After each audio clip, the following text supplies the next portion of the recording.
লড়াইয়ে শামিল হও। যারা তৃণমূলের নেতারা মাঠে প্রোগ্রাম করতে দিল না, খোঁজ নিয়ে দেখবেন যারা প্রোগ্রাম করতে দেয়নি তাদের 90% কিন্তু মুসলিম সম্প্রদায়ের মানুষ। তার নন মুসলিম ভাইরা হয়তো খুব বেশি হলে 10% আছে, তাও সন্দেহ আমার, তাও সন্দেহ আছে।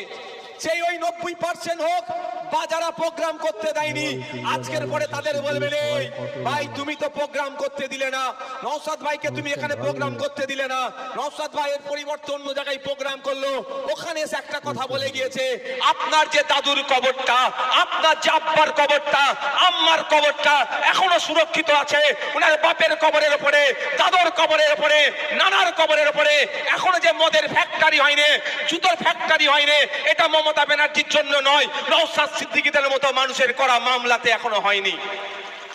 বলবেন আজকের পরে যে তুমি যে নওশাদ সিদ্দিকীকে